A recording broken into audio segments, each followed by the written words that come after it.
Hello, everybody, and welcome to another episode of the Spideydude Experience. It's the spectacular edition. I'm Zach Joyner, your friendly neighborhood webmaster and host of the program. As always, before we get started, patreon.com. We always got to thank our patrons over there. Patrons that you see up on the screen like Allison, Cindy, Ed, Georgia, Greg, Janelle, Jessica, Jurgen, Catherine, Kale, Laura Howard, Lump Moose, Master Drammon, Phoenician, Scott, Vanessa, Vicky. Thank you guys for your support over on Patreon, as well as our other $5 members that are not up on the screen, but we threw them up there. Joyce and RJ, thank you guys for your support as $5 patrons. We also got our $1 patrons that I normally will do on the audio edition, but I'm going to do it since we got a new one here. We got Greg, Lisa, Ultimate Fangirl.exe, and Keegar, as well as Joey, our newest $1 and up patron. And finally, our newest spectacular patron is Tara. Hello, Tara. Thank you for your support, as well as Sarah. Thank you for your support, as always. Scott, Sebastian, and Venkman as our VIPs. Thank you very, very much. We always do appreciate all the support we get from our Patreon page. Now, I am doing this solo. No Neil tonight, so I'm going to list off our other great shows. We got a future episode of Slot Symposium going to be happening next week. We have a great interview with spine-tingling Spider-Man's Juan Ferreira. We've got other interviews with Greg Weisman and JMD Mateus. We've got our Ultimate podcast where we're talking about Ultimate Spider-Man number 4. Make Mine Maydays, talking about Spider-Verse number 28 through 32 on the Unlimited app. Voices from the Eyrie just had a new episode drop, and it's really, really good. And we got ASM Classics, as well as Clone Saga Chronicles, Spectacular Radio. The Sal Buscema Era podcast just dropped its latest episode of the Web of Music podcast. So, got to go check that out. And we've got more content over on the Patreon page of Books of X, the Patreon first show. So, for those of you that are watching live, I am joined by my esteemed guests tonight, Greg and Ashley. Hello.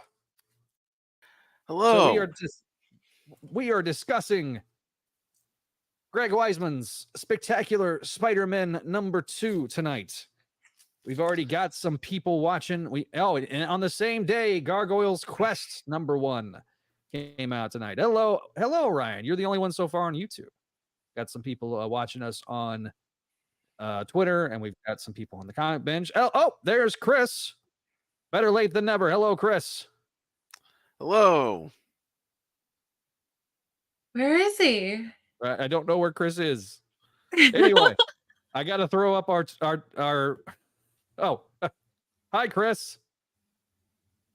I can't hear you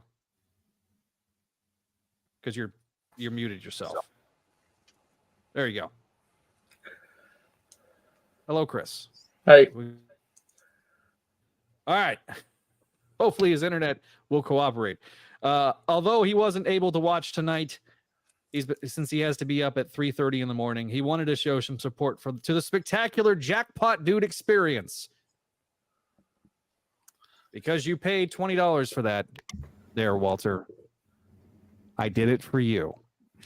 You list off all the shows at the beginning of each episode, and I keep thinking, remember back when Spideydude was just a little site that could? Yeah, because Greg's been around for so long. I mean, I remember when the folder was just podcast, because I didn't ever expect there being more than one. That would be the Clone Saga Chronicles podcast. So, yes, thank you guys for watching. We are. I originally was going to talk about the Marvel Legends stuff, but I'm going to wait for that the next episode. I guess we could talk about Kirsten Dunst and her recent comments because they're semi-related to Spider-Man, but I'll wait for that next episode. Maybe that'll die down by that point. Apparently, What'd she say? Basically, she's mad that she didn't get paid as much as Toby, even though she was a supporting character. Talk to your agent about that. That's the Home Improvement reboot is not happening because Patricia would be paid a fraction of what Tim Allen's going to be paid, and Tim Allen is not getting paid $1 million an episode, which is what he wanted. Well, I'm not surprised. And frankly, I don't know if I want to see a reboot of that show. Like, let that show be. I don't. Like, He's got Toy Story 5 and the third season of Santa Claus coming. He doesn't need Home Improvement. No. And he's doing a TV series with Paid and Panettiere where he's going to play, once again, the dad that knows everything and the daughters that outsmart him. You know, if you're gonna do this, just make Married with Grandchildren already. Ed O'Neill, Honestly? Katie Seagal should unite. They should really get that whole cast together before Christina Applegate can't do anything anymore. I think we're at that point, unfortunately, with her mess. Oh, that's too bad. That's too sad. I love her so much too. She did a show, and they literally ended up having to film around her, her disabilities, and she had said that she was pretty much done after that. That she wasn't going to be able to do it. She probably could come back and do behind the scenes stuff. She could direct and stuff, but I don't think she just physically don't think she can do the on camera stuff. Yeah, Eric. Thanks, buddy. Best performance ever is Horrible Moms. Yeah. Yes, they should. Clone Saga Chronicles is great. It is. It's a lot of fun. Especially that one episode where Gerard stormed off. Or that time I cut my foot open and was bleeding. So there was that one. You know, it's funny that we talk about Clone Saga Chronicles because there's a lot of clones related stuff here. Oh, yeah. Looky there, Evan Star. Hello. Hey, you know what? When did Vermin get cloned before? I even start. Oh, by the way, there are clones in both of these comics right now that I'm holding. That's true. He's got clones on the brain. So, all right, I'm going to do a very quick attempted run down. Yeah, clones, and more clones. What Ryan Reed says in the comments. All right, so we open with. I didn't realize she was alive again, but Dr. Jane Foster's alive. I didn't know this. Neither did I. Who's so that? We got Carly Cooper. Shari, I think, is a new character. I don't recall seeing her before. Wait. You mean Carly Hammer? I'm kidding. That's an old Shut joke. up, George. That is a 15-year-old joke. God damn it. And it was lame then, too. It was. So Carly Cooper and Jane Foster are examining the shard remains of the skeleton, which gives me 1990s flashbacks for reasons that if you listen to Clone Saga Chronicles, you'll know. Detective Sebbins talks with Peter about what's going on. Meanwhile, we have Shelley and Cedric making out? ? And so, yeah. Then elsewhere, we have a man running away saying, stay away. And then, gurring in the background in the sewers. Days later, we have Miles Morales getting to the coffee bean where Miles! Everybody's yelling his name because it's like Norm! Norm! So Shelley gives him his coffee. Kenny gives him a high five. Professor Warren says hello, where he reads a Daily Bugle that says too many Spider-Men. We get the obligatory appearance by Shashan, and then Peter and Peter and Miles sit down, where Peter says howdy, which, as the native Texan in me, I smiled. They start drinking their coffee when Seymour shows up, but then he's not getting his usual. Instead, he's getting Darjeeling tea, which is apparently the preference of one Miles Warren. Meanwhile, we get Daredevil getting his ass kicked. Cut back to Cedric, who's trying to make out with Cindy, which leads to some problems between Kenny and him. Miles thinks this is really weird.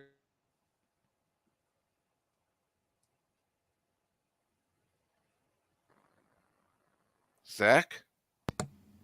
Oh, good. It's not just me. I was like, wait a second. Zach froze. 1 second. Zach froze again. Thank you, T-Mobile. F you, T-Mobile. Stop inviting Mr. Freeze over when you do these. So anyway, so it looks like Cedric's going back to the Arcadium. Meanwhile, Miles and Peter are starting to follow along. Somebody very quickly says they can divert them. Where do they divert them? Into the sewers, where we have Vermin, J. and DeMatteis' favorite pet character. No pun intended, because he's a giant rat. So better late than never. They start rounding them up. Turns out that they are being helped by Shift, which is the big giant shape-shifting clone of Miles Morales, who can finally talk now instead of saying glurp. That was kind of his shtick for like 3 years. A big giant clone of Miles Morales. That's two of somebody's favorite things. Then we get back at the Bean where we have Kenny with good old Marv saying that he's trying to recruit Shelly and Kenny to the Arcadium, that they pay triple the minimum wage. And so, yeah, I don't know how to say that next blurb there, Bishansky, but that is what's next. And all of a sudden we see Gwen Stacy on the next cover. So, so we're watching PCU and Pluto TV when writing this comic. We lost Zach. Greg is on fire tonight. So yeah, all right. Lady and gentlemen, Dr. Chris, tell us what you think about this issue first. Well, first I had a couple quick questions. When did Vermin get cloned to begin with? That was during the Hunted arc, where he got cloned. Then? Yeah, that was they cloned Edward around the same time as Craven. Okay. But this is the first time we've seen She-Vermin, so that's new. Yeah, interesting. And then Jane Foster, I know Jane, that's Thor, right? Was Thor, yeah. Yeah. Was, yeah. Or now she's Valkyrie, sorry.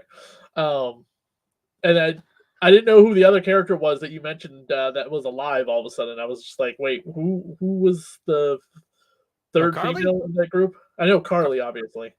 Yeah. I don't know who the third female. I think that's a new female. Okay, right. Yeah. Created for this book. Everything about this issue is super snappy. I am not the biggest fan of of Shift Miles's weird glurp clone. I honestly thought he got killed off recently in issue 300 of Miles Morales Spider-Man, which is the continuing numbering system from the original Ultimate Spider-Man series. Sorry. Oh, that's okay. So I guess this issue is a spoiler for the end of that issue, because last time we read that issue, he was he showed up. He showed up in Miles's book. They came out the same day.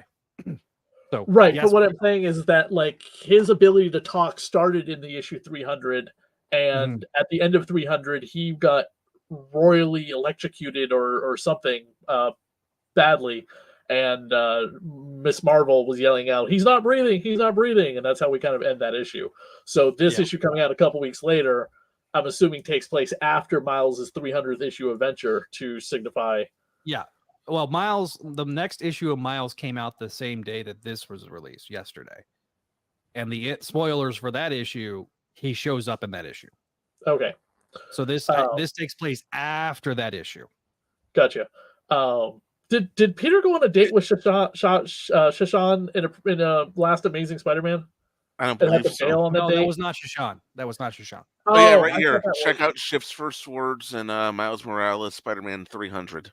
Yeah. So the girl that Peter dated in ASM was the nurse that we got introduced to when Aunt Anna was at Ravencroft. Right. Okay. Gotcha. Right. That's who he went on the date with. And that's why Anna set them up, because she realized that this time Mary Jane screwed up in her eyes. Yeah.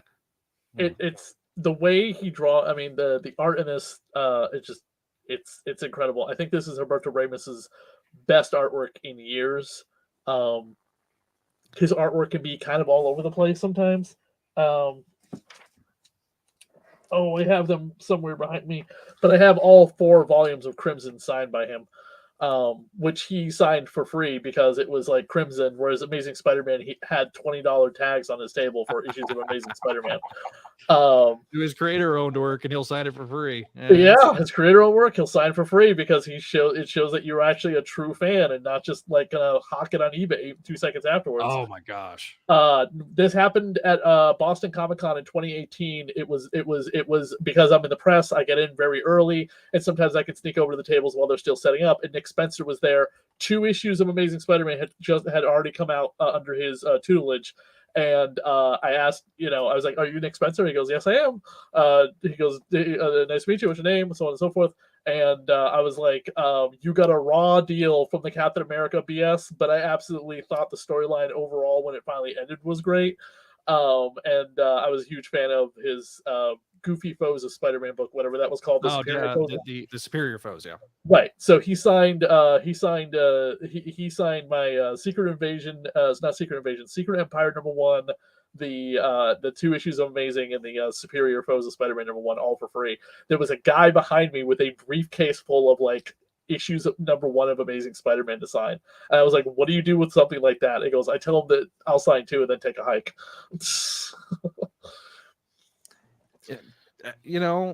Because at that point they're just scalping. That's all they're doing.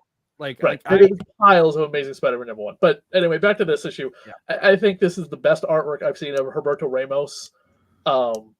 These 2 issues in a long time. I mean, his ASM stuff is no slouch, but I just think this stuff is great, and I think it has something to do with whoever the colorist is really defines his stuff. I love the way the women are drawn. I love the way the superheroes are drawn. I love the way the facial expressions are drawn. It all looks. I mean, yeah, they're all really elongated arms, stretched out. There are certain things that I'm like. If you're listening to us on the audio edition, over my shoulder and going, does this guy just like to draw everyone to be stretchy and droopy? Because yes. And he pointed out several physical features in the issue that I'm not going to repeat on this call, and I was just like, "Listen, okay, when you put out your own comic book, you can get back to me with your criticism. Go away." Well, it's I have a, and I've said this on the show before. There's Deadline Ramos when he was working with Slott. Half the time it was like, "Oh, we need an artist. Just call Humberto, and he'll crank it out." And then there's this type, which I think, and this is not me criticizing Dan Slott. That schedule is like writing 4 books instead of just 2, really, with the way that works, and the amount of rotating art teams that you had to shift through. No pun intended. So this to me is more in, because Greg writes the way he does, and he's not having to do 6 books or 8 books. Greg, there's not this really pressing deadline that Humberto is trying to get all these pages out really quickly. And so I think that it enables him to do a lot more of place more to his strengths, so to speak.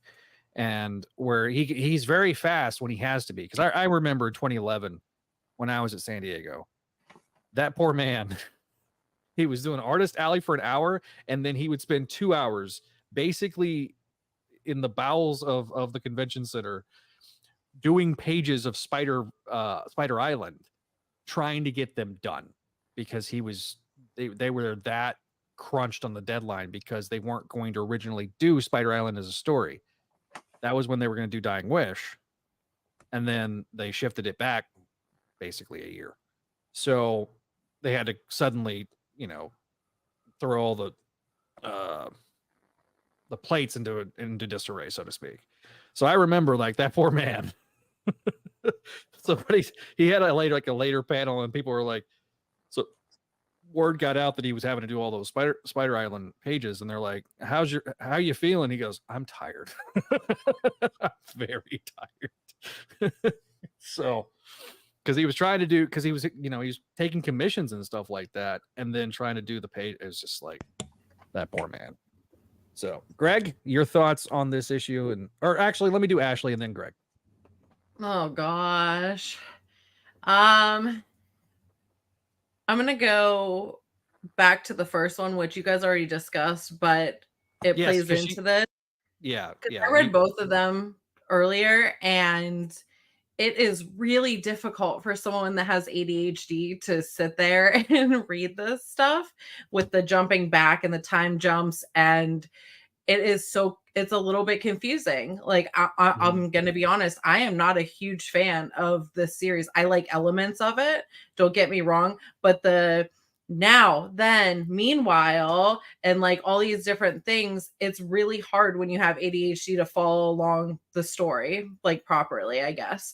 Right. So yeah, I'm just not a huge fan of this right now. It was really hard to get through it. And I don't like to say that when it comes to series like at all, because you don't want to be like, oh, I'm trying to make it through this, but it was so hard because my mind would start to wander with like certain things with the back and forth. So that was my feeling between the two of them. That being said, the second issue was a lot better to read than the first one. I do like certain elements of it, and I want to see how they do progress. And I mean, that's pretty much all I honestly have to say when it comes to this. Like the artwork is, as you guys have said, it's beautiful, a little bit weird with some of the elongated things.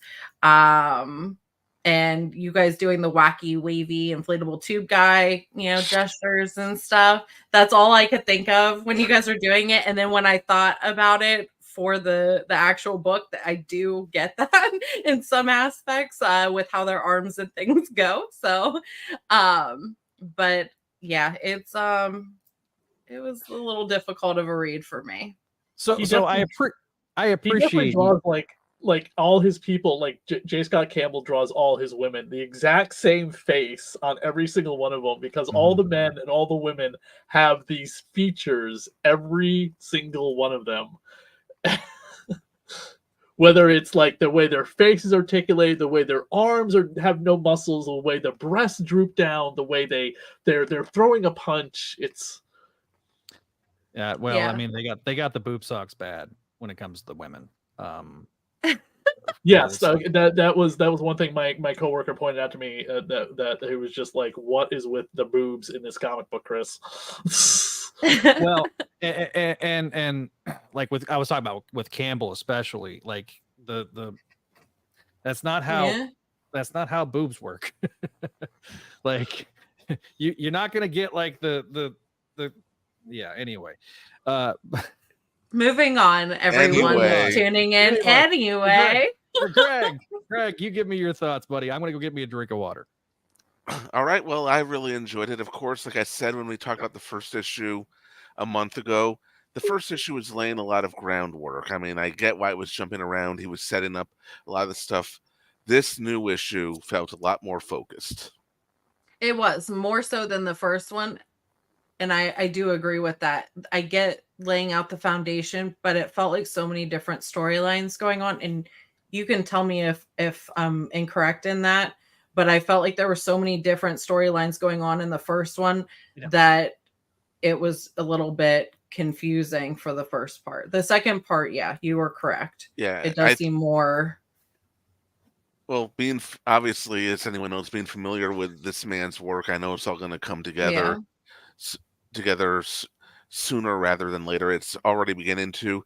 Although I will say, and this is not on the book at all, I mean, it was I don't know who Shift is. There's a lot of stuff that I had never heard of this. So, Miles got kidnapped and turned into a bunch of people, and a bunch of clones came out of him, and then one of them finally decided to stick up for him and stop the nonsense. Yeah. But it didn't bother me at the same time, and the reason why it didn't bother me is because I remember being a new comic reader, jumping into a new title for the first time and learning all these new things, these pre-established histories. It's not like, oh, this is going to confuse a new reader.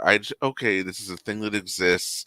I'll get info if I need it, and if I want to know more, I can go out and get more.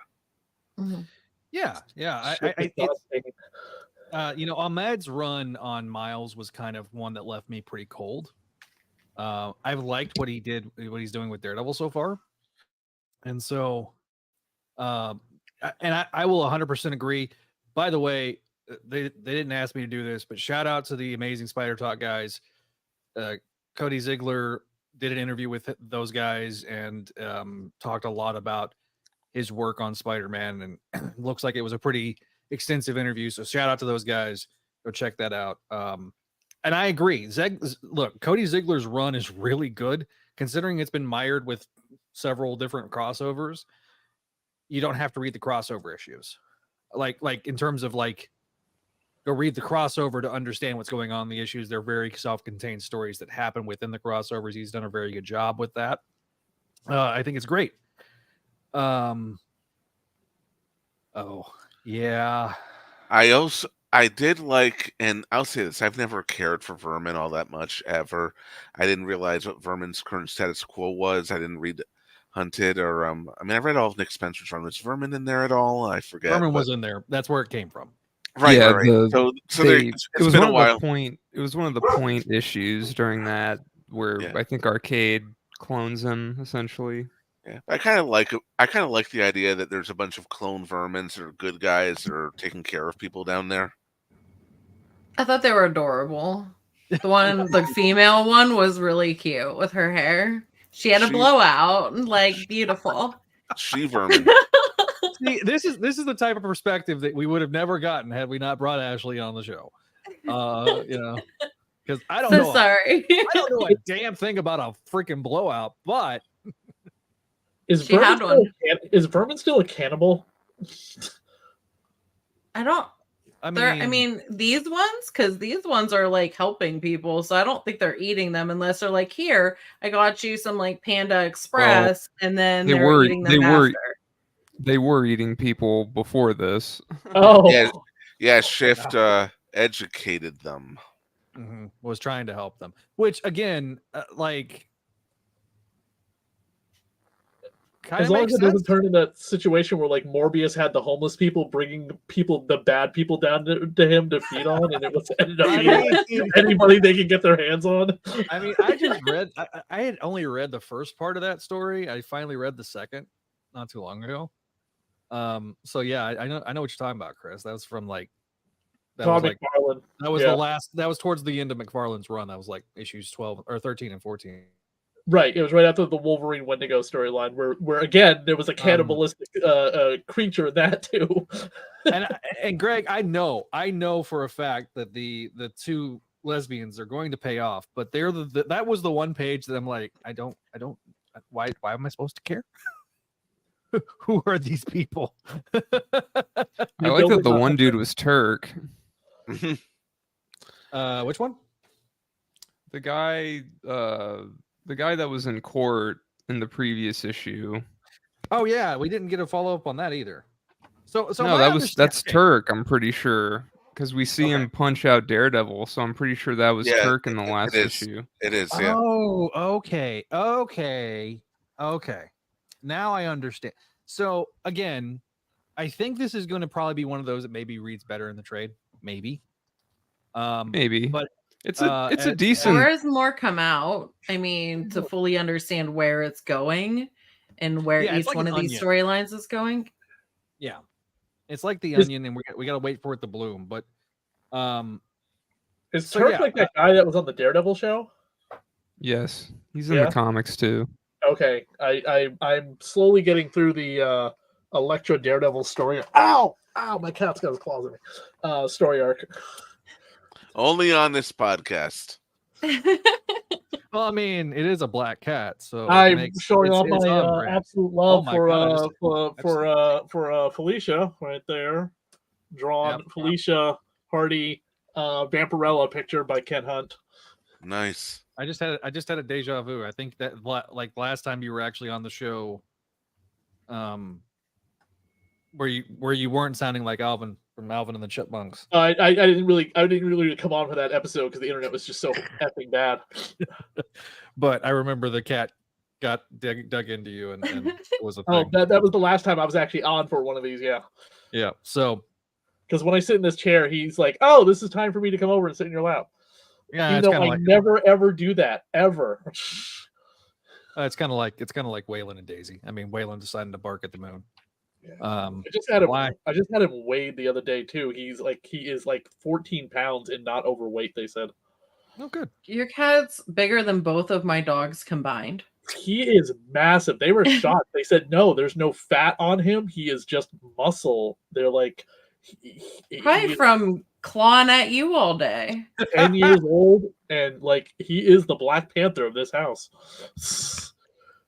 I kind of want to put like a saddle. I would love to take a picture of like get one of those custom made saddles, put him on him, and put like Skeletor in it, and just have him see if he walks around with Skeletor on his back. Okay. I mean, remember, saying an appropriate thing and it's funny until we meet again. I'll admit. Back to the issue, Greg. Thank you. Yeah. I really like seeing Jane Foster here because I like the idea of the shared universe without it being obnoxious and feeling forced in. If you don't know Thor at all, it works. Yeah. I mean, Thor, like that series, you've got Daredevil, you've got, isn't one of those, I forget who the one chick was from, but it was like another series too. I don't know. I looked it up. That Shashan. Oh, well. Yeah. One. She's a long Spider-Man character. So, considering the parallels of the last panel here and the first panel here, Turk and Cedric, connection, you think? Oh my God. I think so. I think that there's some sort of connection. Like, I think there's a connection between Cedric, Turk, and then the African American girl that's the lesbian. I think that they're like either siblings or cousins. That's or the lesbian. Like I can't remember her name. Do you think they're all like? Do you think it's all part of like Miles Warren's machination plans? Seems to be. I mean, it's clear to me. I mean, granted, there might be a twist coming up that Miles Warren is going to be the main villain of this particular arc, which is also nice because we never quite got there in Spectacular Spider-Man the animated series, but. Yeah, we talked about that on Spec Radio. Hey, X-Men 97 is kicking ass in the ratings on Disney Plus. Maybe they're gonna wake up and go, you know what we need to do? Spider-Man the animated series. They can do that. They just can't do Spectacular Spider-Man. Let's not get into that whole thing. Me and Greg. No. It'll drive me insane. Slightly off topic. Just looking through the ads here. The return you've been dreading. Yeah, I'm not looking forward to Zeb Wells writing him. Oh, talking about ASM 50. Yeah. Do yourself a favor. Have a good time. Go read the Symbiotic Spider-Man by Peter David. I told you it was incredible. FYI, it takes place days after the events of the original series ending, issue 46. So it takes place. Another ad. Meanwhile, another hero and arch nemesis showdown that they're advertising. Why are we doing the ads, Greg? What is going on? It's like you haven't read a Marvel comic in so long. You're like, here, ads. You know what? It's actually kind of true. I really haven't. I mean, I'm reading JMS's Captain America. I read Shadow of the Green Goblin issue 1, which I actually did like quite a bit. And JMS's Captain America has been amazing. It has been, yeah. It has been incredible. My favorite part is Steve buying that building and like becoming a landlord, and I absolutely love it when like he's also like living right down the street from wherever the Fantastic Four are living, and then Sue coming over like, hey neighbor, we need help. And he wants to like get his building fixed up or whatever. He's like, no, I gotta go be a proper neighbor, go to the negative zone, fight Blastar with the Fantastic Four. One thing about that ASM 50 ad, Rick, really quick, I was surprised to see the name Marv Wolfman on the credits. What a blast from that past. Yeah. Creator of Black Hat. Yeah. So I'm going, Marv Wolfman? What is Marv Wolfman doing here? Probably a backup story. Probably. Marv Wolfman might be involved with my TV series. He's going to come on and talk about the late, great Gene Cullen. Nice. There you go. So, okay. More thoughts, Greg? I'm going to let you finish up, then I'm going to jump to Adam. No. I really enjoyed it. I think the book is getting better with each issue. Granted, we only have 2. Like I said, the first one laid the groundwork. The second one is more focused, and it's getting us to a point. I do agree that the 2 women who are in Italy right now on vacation, I want to know what's up with them. I'm sure we're gonna get it, and I'm sure it's gonna make sense. But I'm right now. It's just like okay. And when Bishansky's now then and meanwhile, when Bishansky's like, okay, like, yeah, I get that. No, so look, I understand that for a lot of people, and that is perhaps one of the most difficult things about this book, is the shifting back. But I know it's going to all pay off, like whether it's issues 4 and 5, even next issue. We'll see. So, Adam, sorry, I didn't mean to jump over you. So go ahead and give us your thoughts on this issue. I mean, it's a solid chapter in this ongoing storyline. It feels like a chapter. Like it doesn't feel too decompressed like ASM can feel sometimes. We basically get a villain battle each issue. That's nice. It's not like, okay, to be continued to, the conclusion of the Jackal thing from last one. No, that was taken care of in 1, and now we got Vermin and Shift in this, and it's wrapped up pretty well, and we've got the ongoing mystery of the corpse and what's going on with the Arcadium thing. I mean, it's interesting. Ramos's art is good. I really like his layout work on the double page spread where Miles moves through the coffee shop. Yeah, I don't know. It's a nice little book that you don't really. I feel like you don't need too much prior knowledge to jump into this. Mm-hmm. It's fairly new reader friendly. There's continuity, but I don't know. I think if there's a lot I didn't really know, and I went to Google to go and read. So, like I said before you came on, Adam, I had no idea who or what Shift was, but you know what? Right, it gave me what I needed to know. Yeah, it did. I mean, I've heard of the whole Miles Clone Saga thing, in passing, and know that he's got a big, bulky clone guy that he's friends with, but I want to get on that basically they tell you that in this, so it's like, okay. Mm-hmm. I want to get on bed because like that, like it was fine. That Clone Saga was fine. As the Clone Saga expert, I was like, okay. The big hulking clone was not the one that I thought would have withstood the test of time for Miles. But sure enough, I mean, here we are like 3 years later, and it's it's a thing. So you know what that means? That means he was better received than Spider-Side. That's a very low, he's like Miles. That's a very low bar. Yeah, it is. Kind of like Miles' Spider-Side in a way, I guess, but a little Spider-Side's got legs. He just showed back up in that series that Zach, Ashley, and I discussed with the artist about. That's true, he did. Yeah, thanks. That was because of the groundwork that DeMatteis laid. I mean, let's be honest. Otherwise, that was never going to happen. I gotta say, kind of like how DeMatteis is trying to make sense of the whole Emily Osborn being alive thing. Spoilers! Okay, so that Emily Osborn alive thing, I'm wondering if that's because over in Superman world, Lex Luthor's mother has been brought back into existence, and it's like Machiavellian female villain kind of thing we need to do on both ends, because Harry Osborn and Lex Luthor Norman Osborn and Lex Luthor have become almost identical. Well, in this case, I would imagine it's trying to make sense of what Dan Slott did during that Red Goblin arc, which was then never referenced again until now. Well, I mean, it was one of those things. She was brought in. It was like, oh, cool idea. Let's bring in Emily Osborn. But there was nothing. Yeah. There's no payoff to that at all. So, I gotta say, I did not. It went over my head that it's Thor's Jane Foster. I did not. It's like, oh, okay, that makes sense. Has that -1 of Peter Parker, the Spectacular Spider-Man, or whatever the -1 was, the Proto Goblin first showed up in, gone up in any kind of value?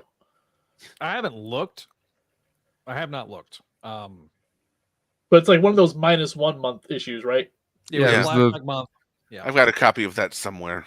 It was the Peter Parker one, right? The Peter It Parker. was Okay, Peter that was Parker. right. It was Peter Parker Spider-Man. They had dropped, Peter Parker Spectacular Spider-Man. I had actually worked on a video and I have not released it about kind of doing like a primer talking about that specific issue. Okay, I'm reading the comments there, and bad pun, Professor Escanor, bad pun. In the comments, he says, "I'm still mad that they gave Miles a Clone Saga and didn't name one of those clones Kilometer," The Jackal hates the metric system. which is hilarious because he's a scientist. Yes, that's why I made the joke. I'm a Hey, didn't professor of science.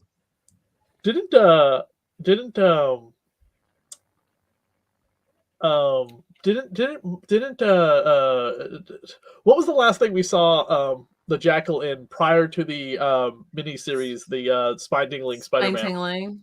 What was his last appearance? Was it the Gwen Stacy stuff or Spider Gwen? Yes, Okay. it was that really weird arc with Spider-Gwen.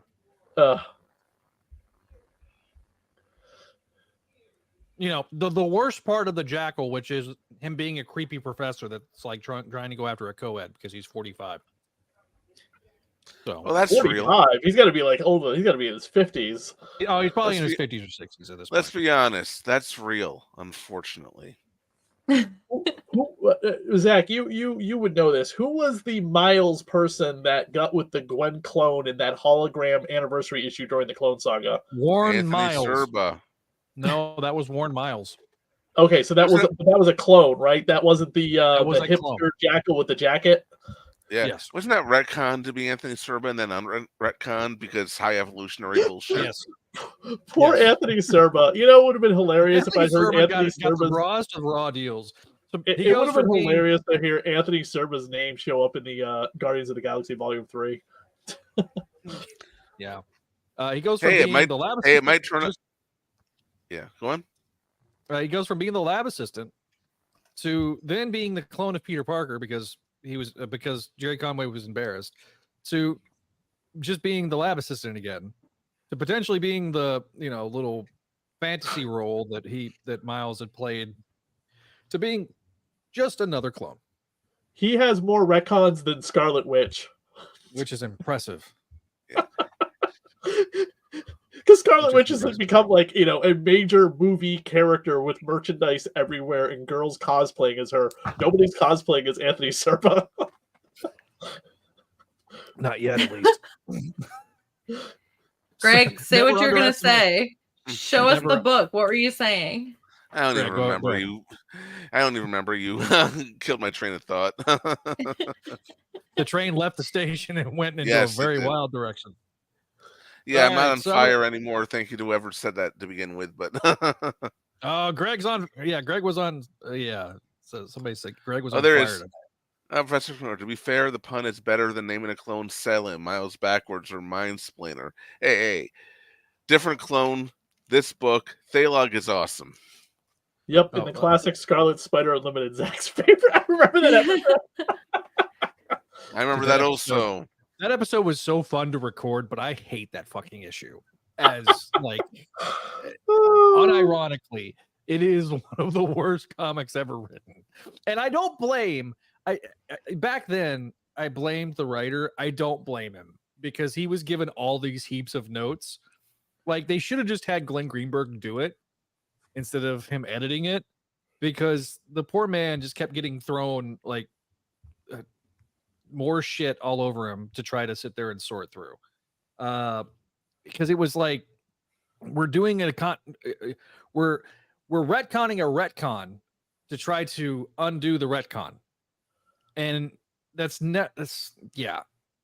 was never going to work, especially by bringing a guy that had done like a handful of issues of Spider-Man, but he wasn't like a DeMatteis or a DeFalco that could kind of like massage it to where it made sense. It Need just an editor. yeah.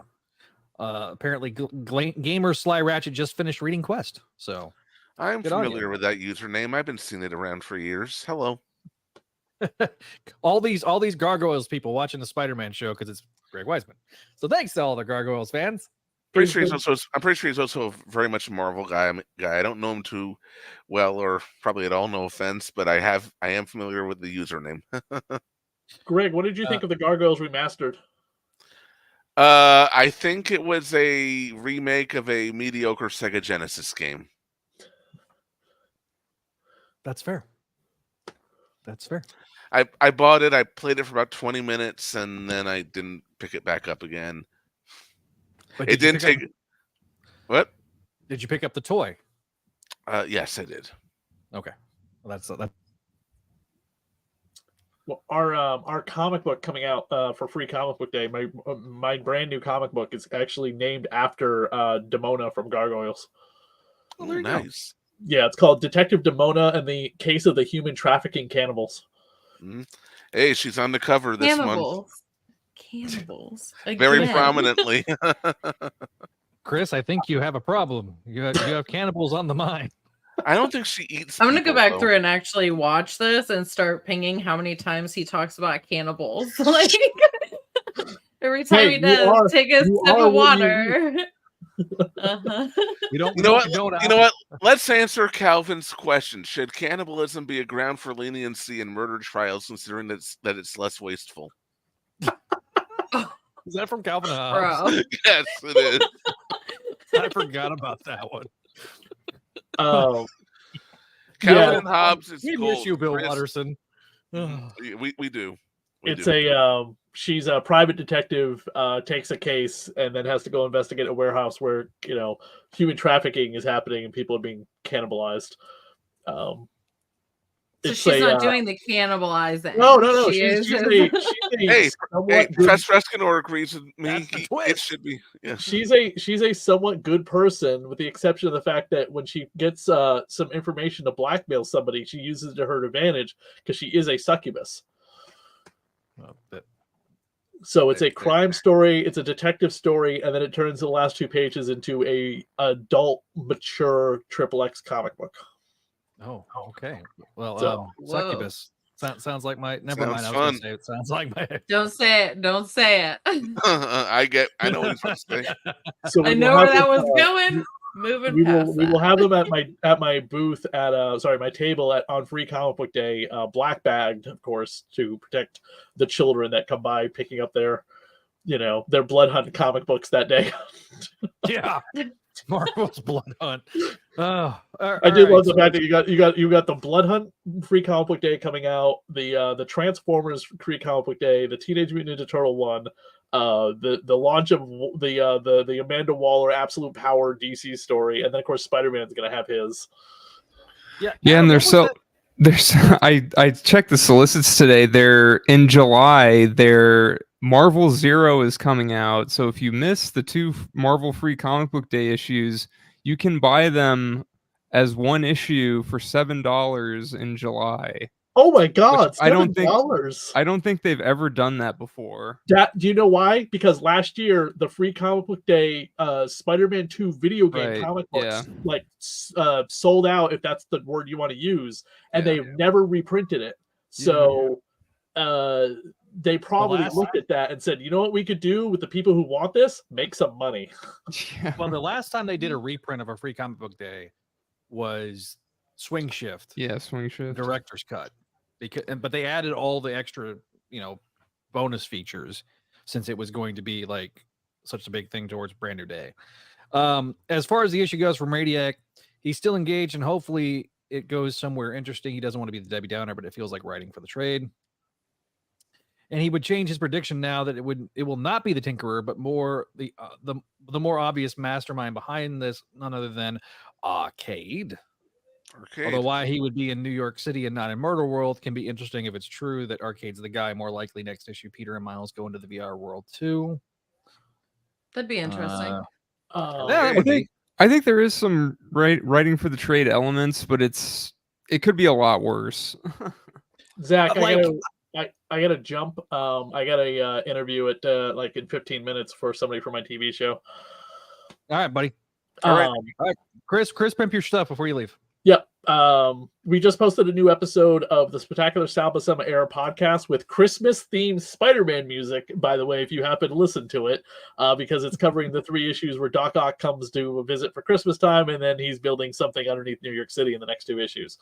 And Lito Velasco, composer Lito Velasco, is coming back on for Web of Music episode 5, where we are covering Spider-Man Homecoming. And that should be out by the at least last day of this month. And then we will have some new musicians coming on for Spider-Man Far From Home and No Way Home. You know, for one, you didn't know if you were going to be able to get that going. You managed to pull that off pretty quickly. So yeah, just once a month or whatever is pretty easy. And I'm actually I'm really looking forward to jumping into the MCU films, just because even though they don't have like a soundtrack for each one of those movies, they do use some songs. So we're going to be really happy to be able to talk about the Ramones coming up soon. Obviously their connection to Spider-Man goes all the way back to Sensational Spider-Man #1, right? The tape cassette. Spectacular. Spectacular. What? Spectacular. No, the Ben Reilly issue. #1. Oh, they go well before that though. They go back to the 70s. The Ramones do. Oh, okay. Yeah. I was just familiar with doing the cover in the 90s for the cartoon CD. Oh yeah, that was the 90s show. They used Joe Perry from Aerosmith was the one that did. No. What I'm talking about is when Ben Reilly became Spider-Man, the issues all came packed with a cassette tape by the Ramones. Oh, yeah. No, I know what you're saying. What I'm talking about. I'm sorry. Yeah, that's what you're talking about. Yeah. But they were noted Marvel fans even going back to the 60s and 70s. The curse of that cassette tape, by the way, is like the curse of the Black Diamond on the DC Comics Eclipso issue. That cassette tape would ruin the comic book because of the fact it's pressed up against the comic book. So there's an imprint of the cassette tape on that issue. Yeah. I remember. I've got a buddy on Twitter that's got an even more extensive clone collection than I, and we talked about that. So all right, brother. Well, I'll let you go and enjoy your. And you got your shows in development, but that we'll talk about that. Maybe next time in more. Yeah. Unfortunately, there's no Spider people that we're covering for the first season. Just by happenstance. I'm sure for anyone who's not in the know, real quick, I am working on a television show called Untold Legends of Comic Books about deceased comic book writers and artists. The pilot about Mark Grunwald is completed, and the next 2 episodes are constantly just getting more people to come on to talk about them.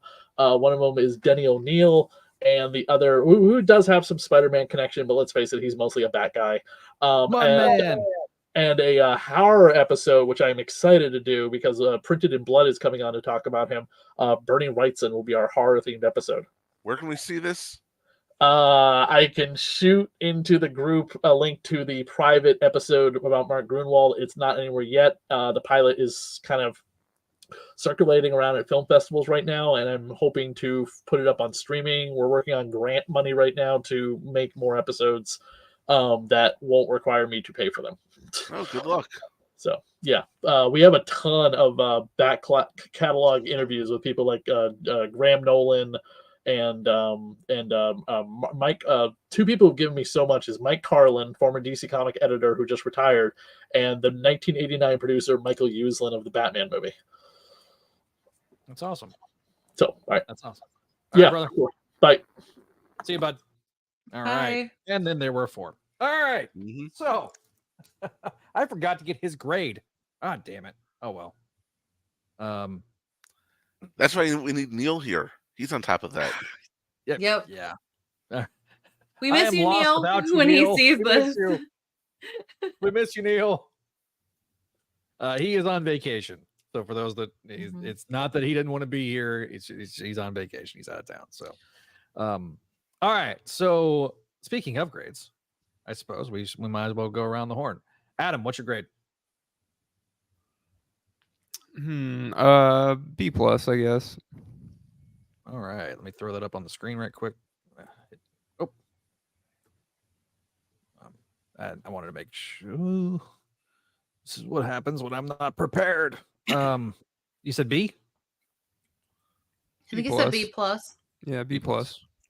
B plus. All right. Adam's grade is a B plus. Greg. A your minus. A minus. I do want to address something. I saw someone say this feels very written for the trade, and maybe this is just the way I think, but when I think of writing for the trade, I think of Brian Michael Bendis and the way he wrote, how he decompressed everything, and I don't think that Greg Weisman writes like that in the slightest. I mean, I sort of get what they're saying, but it just feels like maybe it's a different way of writing for the trade. But I do feel like it's more like an act and a play instead of, say, writing for the trade, from my perspective, anyway. Sure. It Yeah, feels like a it's chapter to me. Like this Yeah, isn't like some of the ASM stuff recently is like there will be like a cliffhanger thing that goes right into the next issue, and it feels like because we've talked about this a lot with ASM, like it feels like we could have shaved off a couple issues, and instead of this being 6, it could have been like 3 or 4, but this feels like, I don't know, there's like a beginning, middle, end thing going on in this issue. There's the overarching stuff. Maybe that's what it is, because like that overarching stuff is a little, it's relevant, but it doesn't seem it's getting more relevant, but it doesn't seem as relevant yet. But it's it's building. But then there, we get a little Spider-Man adventure in there, sandwiched between it all, and which feels very classic Spider-Man-ish. Yeah, it works. I mean, but then I suppose saying it's not writing for the trade because of I'm comparing it to Bendis. Maybe that's too much of an extreme comparison, because Bendis would write issues where the Avengers don't leave the breakfast table. Yeah. And that's Ashley? not an exaggeration. No, I know. Ashley, what is your grade? It's a solid C for me. And I know that's an unpopular opinion. I know it is. I'm sorry. And that's just all the jumping around. I can all the see it. cameos and things. And it is really, I mean, moving forward, like with it, I would love to see the direction it goes when they actually are starting to make sense. But as an outsider picking this book up and stuff, there are a lot of crossovers and cameos from different characters, and it's a lot of jumping around, and I just, it's solid safe. Like, that's all I have to say. I'm not, maybe in the future, like, that's going to change. Artwork's amazing, but the storyline needs to go somewhere for me, and it's not there fully yet. So, like, for it to all make sense. So sorry for the unpopular opinion. Don't apologize for opinions.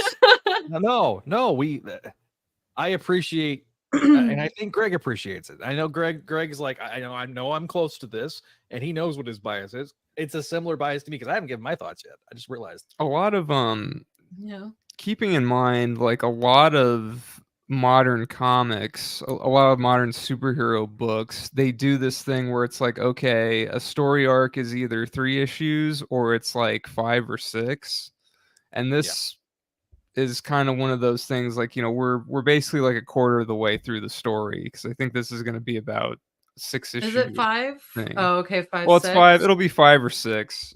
Okay. They just released the solicit for 5, and it's going to still be going, and I think it'll probably wrap up in 6. So I don't know. That's just, so it should start to make sense by the next one then. Like, the next one will probably get a big reveal of some sort.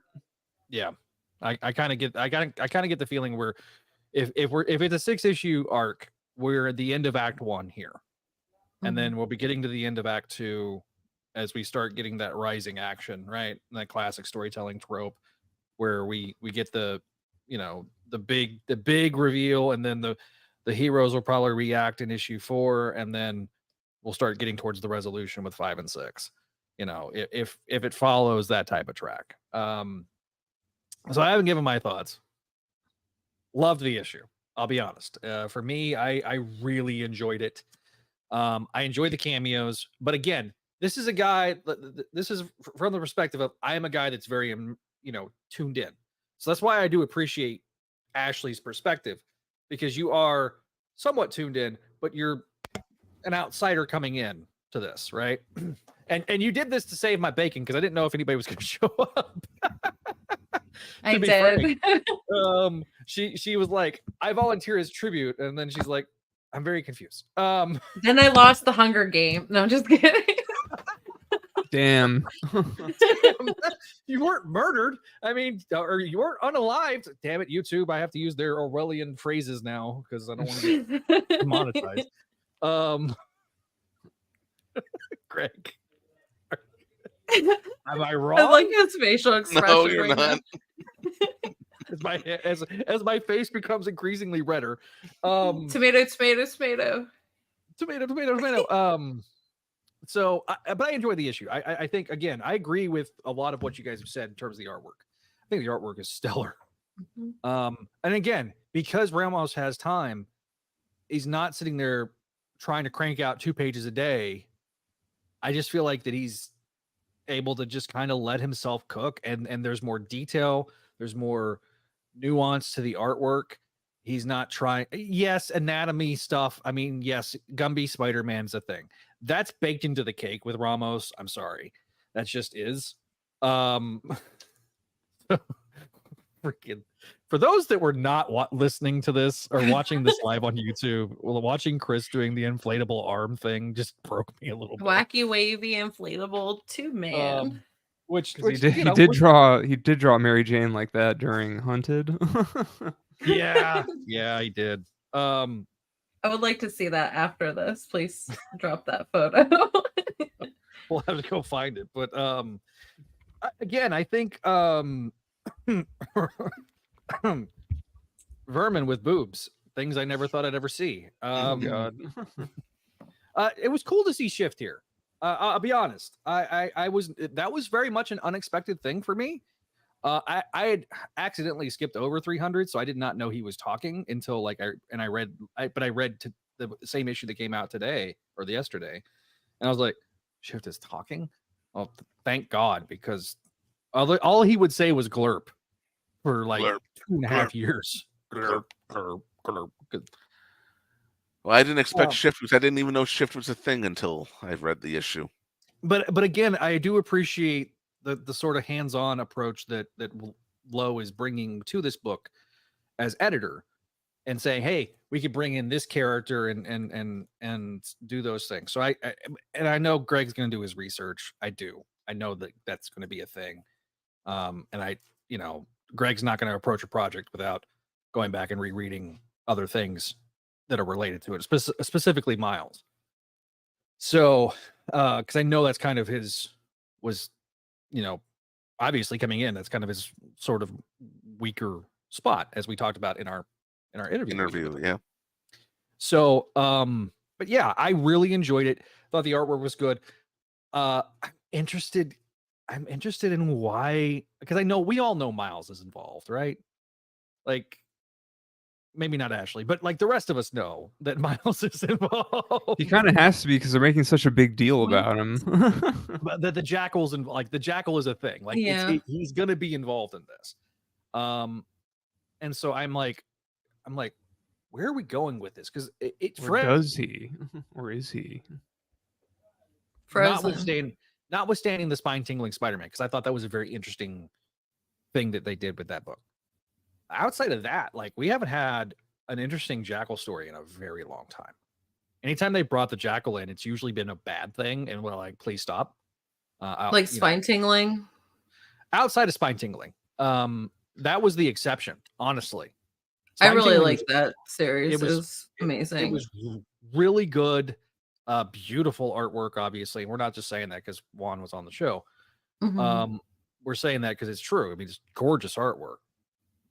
For those that have not, I am working on the audio edition. For those that are listening to us live, the audio edition should be out next week, I think, on that. So by the time you listen to this on the audio edition, you've already heard it. But I really, really just thought that this was like, okay, it's a very solid issue built off of issue 1. I went and reread issue 1.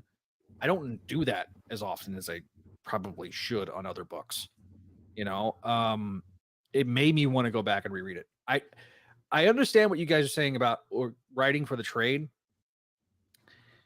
but this feels like we're writing for the trade if a classic writer like a DeMatteis or a DeFalco is writing a 6-part story, where there's a lot of meat to this book. Whereas with Bendis, it was like going to McDonald's. With Weisman, it's like going to Red Robin. There's some heft to that burger. You know what I mean? I do love Red Robin, so I didn't just do that for Ashley, but yum. Or yum. I guess that's the actual tagline. But yeah, so I have not given it a grade, and I am going to give it a minus because I'm still the scene. You're like me. You're waiting for some things to come together and make sense. Yeah. It's not like absolute perfection, but again, it's just such a highlight. We are eating good with these books. Like this book, The Shadow of the Green Goblin. Yeah. Ultimate, I think those 3 books alone, you're eating extremely good. ASM, we're finally getting somewhere with things. It got so mired down with Gang War that I'm like, okay, that we're getting a Chasm somewhat resolution. It's pronounced Chasm or Chasm. I think it's Chasm. It's Chasm. Chasm. I've been saying Chasm for so long that it's now Chasm Dude Experience next episode. Hey, don't worry about it. How many years did Bertone say Carrion instead of Carrion? Carrion and Anthony Serba. Or it's Sebra. It was Sebra that he kept saying instead of Anthony. We love Serba. you, Josh. We love you. We love you, Bertone, and I know you're listening. Even if you're not listening live, you'll listen to that after the fact. But yeah, Bertone mispronouncing things became a trope on CSC. But yeah, well, that became a trope on a certain other podcast also. Oh, that other show, Crawl Space. Sorry, I had a cough. As someone who bought it for the dynamics, we haven't got much of that yet. Honestly, he doesn't think the book is bad. Professor says it's still better than whatever Rain 2 is going to do with Miles and Peter. Yeah, that was announced today. I got to put that up. I got to put that press release up on. For those that don't know, Kamala has been teaching Shift to use big boy words, and he can talk like a child now. He should also be a mainstay if 300 isn't anything to go by. If you read 301, yeah, he's gonna be a supporting, definitely big supporting character in the book. Radiac says, is it just me or is Ramos drawing Miles a bit younger than he ought to be? Maybe to kind of just differentiate between like the scene where he's kind of got the whole, like eyebrow raise was he looked a little like, I like their dynamic. I do love Peter Me and too. Miles is bouncing off of each other where they're making up words and then like, did you improve on RD perfection? I do like how in sync that they're becoming, and I do like that and how quickly that's happened, because it shows you that there's that previously established relationship and then there's no straining between it. It's just we're gonna go have a popcorn adventure that with the Spider-Man side, and then we're gonna get to the meat and potatoes of the meal, with the stuff outside. I do love the fact that we have a supporting cast. Yeah, I said that last time we talked about it in the first issue. It's so refreshing to have a supporting cast in the Spider-Man book because it's not been that way for a long time. That really is one of the problems I think with the book now. There's just it's with you ASM. can yeah ASM. It's just so hyper focused on, and it doesn't really feel like it's focused on Peter that much either. Like it's this weird like it's focused on kind Tombstone and yeah, it's Norman. like it's yeah. I don't know. Yeah, This isn't like JMS doing Peter. You're in character Peter's deconstruction. head constantly, like during the Moreland fight and getting the teaching job and interacting with Aunt May and Mary Jane and stuff. Like I don't know. It's the book ASM right now is just weird. Hey, I've been saying this for years. However one feels about the JMS run and some of the ideas and stories he chose to tell, the way he wrote Peter was incredible. Yeah, there's some flaws to that run, but I agree with that. Mm-hmm.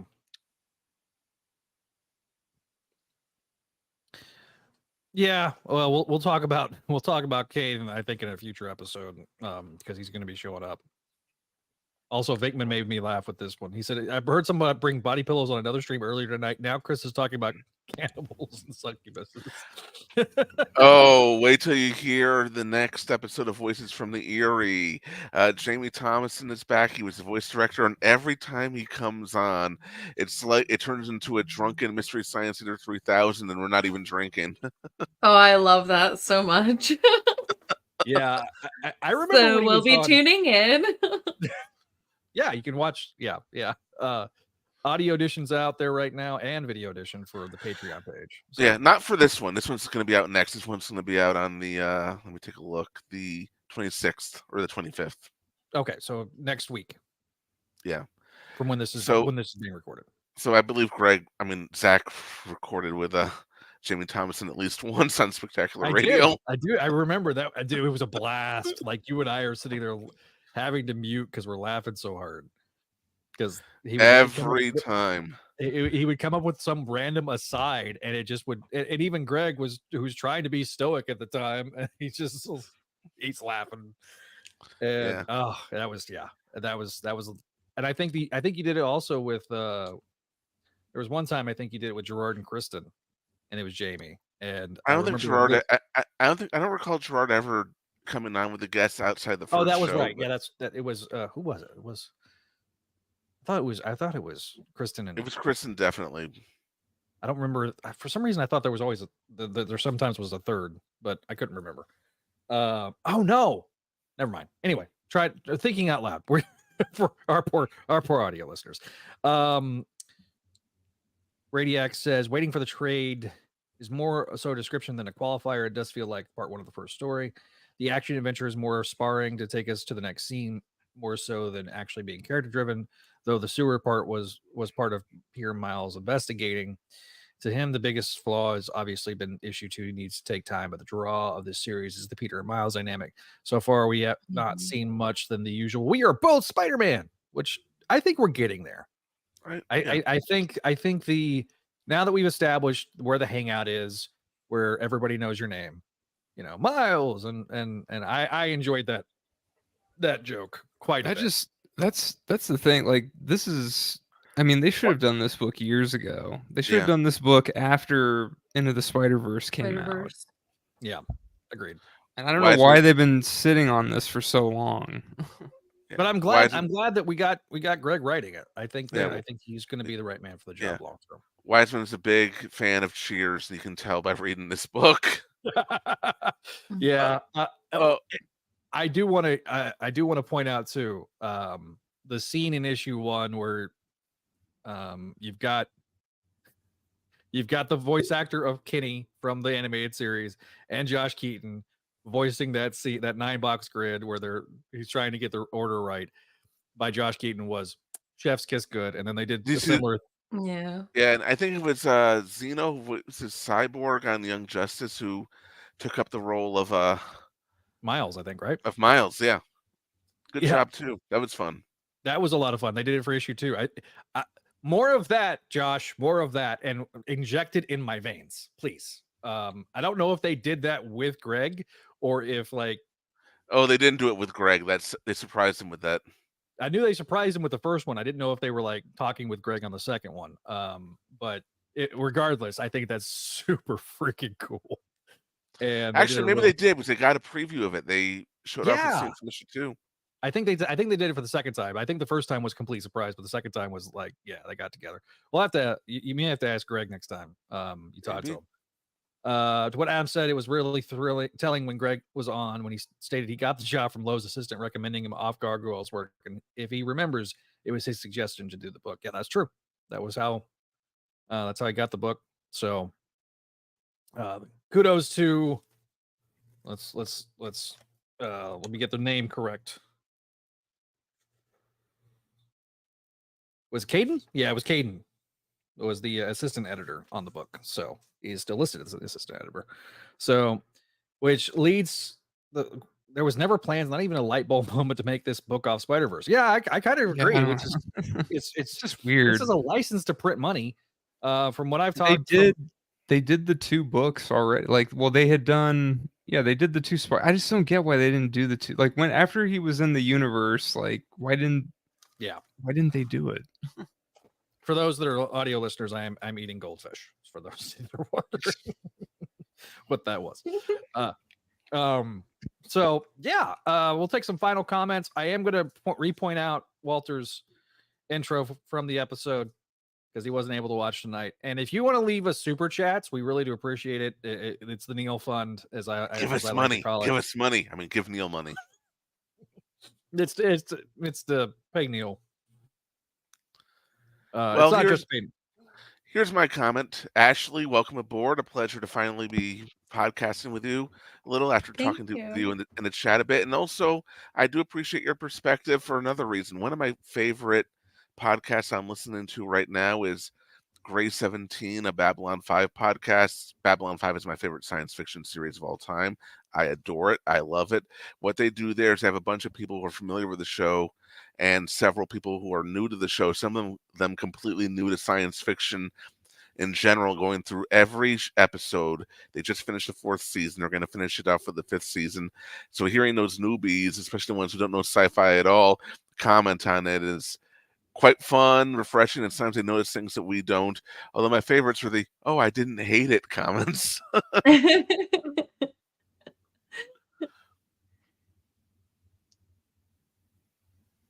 Did he lose audio or is it just me? Oh, it's because I muted myself because I was crunching. And okay. As I got my soundboard here. And I said to Radiac, thank you. You make $4.20 an hour, which nice. But don't worry about it. You don't have 2 days from now, 2 days, light up.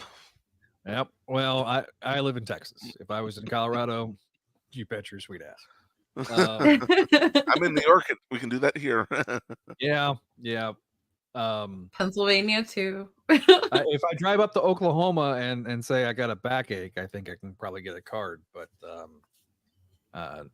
yeah, in terms of recreational use, not that you should do that. I don't condone people. You understand how he's telling you not to do that? Yeah. I mean, anyway, I didn't say what Walter said. He goes, although he wasn't going to be able to watch tonight, since he's got to be up at 3:30 in the morning, he wanted to come and show support for the spectacular Jackpot Dude experience. Walter, I love you, but I hate Jackpot with the purple fiery passion of 1,000 suns. My thoughts that are not. I love Mary Jane. Not every character should be a superhero. I mean, you need diversity among. I mean, if Neil was here, he would probably say something to me about this. Actually, I'm sure he would. But one of the reasons why I can't get behind Moira McTaggart being a mutant is, where are their human allies? Where's that diversity among the cast? I mean, not everyone needs to be a superhero. Yeah. We got more of the Twitter bots viewing us live. So hello, Twitter. Hello, Twitter bots. I don't know if you're real or imagined, or because they never comment. I wish people would like leave a tweet. We're gonna have to do an experiment one time. Be like, somebody leave a tweet like while we're doing live. I want to see if it'll pull. Then we just get nudes in bio. Probably. Check out my OS. Listen, people. That's all Twitter is. Every tweet, everything. It's just like. Oh, we've managed on the Spideydude side. We've managed on the Spideydude Radio side. I've managed to avoid those being thrown in there. It's every time I get freaking thrown, and there's one person that keeps throwing me, like tagging me in like all these things to make a point about a post, and it's like I end up having to remove the tweet because it's like I don't need to see all these responses from all these people I don't know. So, but yeah, I've been dealing with it, and so it's just like oh, we'll be talking about Rain too. Don't worry. Next episode we're gonna be doing more news. on I- Chasm Dude Experience returns. Nice. I will try to be on for some Shadow of the Green Goblin discussion in the near future. Yeah, we are going to kind of to kind of wrap the episode up. And I need to throw up. I thought I already had this overlay, but Miss you, Neil. we do miss you, Neil. Just have to throw that out there. Yeah, I do miss Neil. Because he usually and- has everything like at the ready, tossing it up there. Oh, I know. Hey, I good- know. Hey, good he does a comment good from job. Gamer Sly Ratchet. Oh, wait, what? Yeah, that's why I'm not a huge fan of the recent Spider-Man cartoons. Too many superheroes in there. Yeah, I agree. Because like we've had now Spider-Man and his amazing friends twice. I don't need a third one. Or we've had Spider-Man Webbed Warriors. with the Web Warriors, and then the 2017 Marvel Spider-Man. Yeah. You know, you had Miles and Anya and who's the other one? Gwen. I think Gwen was in yeah, there too. yeah, Gwen was in that one. So it's like, okay, I don't need. Not everything needs to be Spider-Verse. You know, that's kind of. And then we have the one for toddlers, which That's that for one. toddlers. that's for toddlers. Like, That's a I'm not completely mad about different that one. beast. Like, I am definitely not like upset about that one. All right, so the next episode scheduled, I think, is either going to be, and we gotta get the dates sorted out. So it's either going to be Ultimate Spideydude Experience. Pull that banner off real quick. It's either we're gonna be either talking issue 4 of Ultimate Spider-Man, or it's, I need to read that book. you It's really good. do.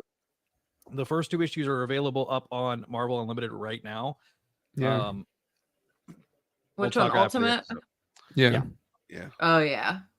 It's good. It's You know what I it's- noticed though? They've been posting like before they actually put the full issues up, they were posting them on Unlimited Infinite, or not Infinite, you know, the Infinity whatever, you know, the little, you know, Yeah, how the they're doing those little, Infinity they're Comics. doing those, yeah, the Infinity ones. Yeah. They've been posting them as that which is before. interesting. Yeah. So it's like they really want people to read, because that's, you know, They're seeing the sales numbers, and they know that the orders, especially for issues 1 and 2, were pretty low. That's why they've done multiple printings, and the Mhm. demand has been pretty high. So yeah, issue 4 of Ultimate Spider-Man we'll be talking, and then either that or we're gonna be talking about the latest 2 issues of Amazing Spider-Man, 47 and 48. Chasm Dude Experience returns. Ugh. I think we're doing this next, right? I mean, you have it set for next week. I have it set, but Hobby's schedule may be opening up. That's why. Mhm. So that's the update. We are working on this. I promise. Soon, yeah, sooner than you think. Sooner than you think. Spideydude Radio Network Comic Binge Collaboration Slot Symposium. We're on doing episode 3. We're going to be covering the Return of Harry Osborn arc, which, and then we got issue 600. So that'll be we're going to be covering 5 issues on that particular episode. If you've not checked out our fine interviews, we got our spine-tingling Spider-Man with Juan Ferreira. We've got Spectacular Spider-Man with Greg Weisman, which talks about this series. We got the Clones, Mutants, and Proto-Goblins with DeMatteis. One programming note, we're going to wait for issue 2 to drop, and we're going to do 2 issues of Shadow of the Green Goblin together. And so then we're going to do, when issues 3 and 4 drop, we're going to do them together as well as one episode. So, and then, of course, we got Make My Mayday, the sister show of the network here on YouTube. We're going to be covering the Spider-Verse, the somewhat controversial Spider-Verse 4-parter. We're going to be diving deep into that. Tell everybody what's going on with Voices from the Eyrie. You kind of already mentioned it, Greg, but since you're on, give us that preview. All right, we're covering Monsters next. We just posted Kingdom. Jamie Thomason is back on the show, and we're in the process of scheduling for Golem and Sanctuary and MIA. We're almost up to 50 shows. Wow. Crazy to think. We're on episode 80 with this one. So Javi and Jack are going to be coming back hopefully later this summer with some more ASM classics. And then Spectacular Radio. and Clone Saga Chronicles. Me and Greg are kind of cooking some stuff up with the CSC crew, so I think you're going to be looking real forward to that. You already heard Chris talk about Sabi Sema Era podcast. Go check that out over on Spideydude.com. If you have not already, follow us on the social medias. You can find us on Twitter at Spideydude Radio, Facebook, Instagram, Threads is at Spideydude Network, at Spideydude Radio Network here on YouTube. If you're an audio listener, thank you. Give us that 5-star review. Let us know how we're doing. You can always leave us that voicemail, 818-925-6631. Thank us again to our Patreon page and our Patreon subscribers. I do appreciate everybody that's up on the screen. Allison, Cindy, Ed, Georgia, Greg, Janelle, Jessica, Jurgen, Catherine, Kale, Laura Howard, Lump Moose, Master Dram, and Phoenician, Scott, Vanessa, Vicky, Winnipeg Webhead, and our newest patrons of Joyce, RJ, Joey, and Tara.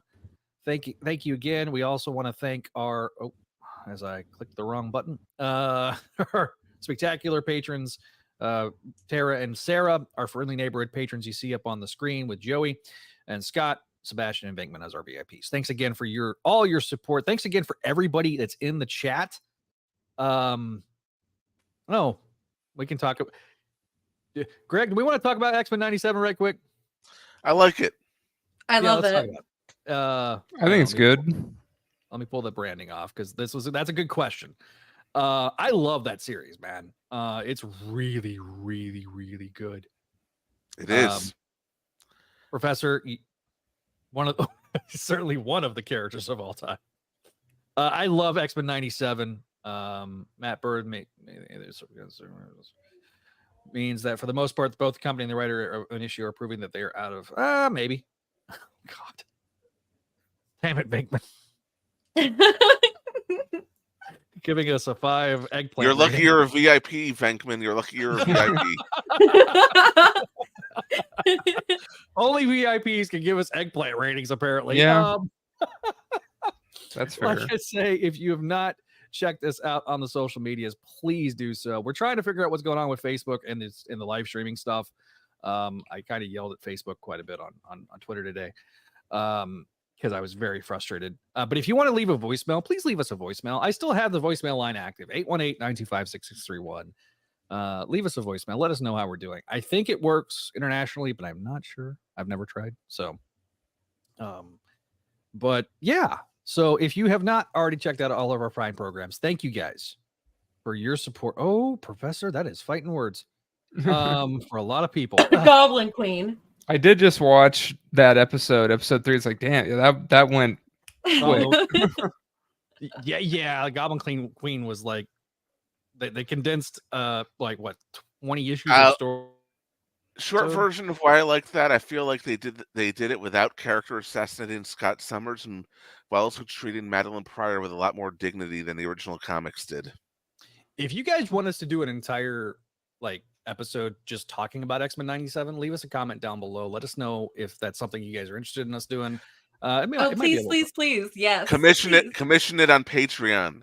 Commission it on Patreon. We'll make it a Patreon first thing since that's where the X-Men stuff is, at least for right now. So yeah, thanks again for watching. Thanks again for being a part of it. Thank you to Greg and Adam and Chris and Ashley for being a part of the episode as always. And we'll see you guys next time here on the Spideydude Radio Network.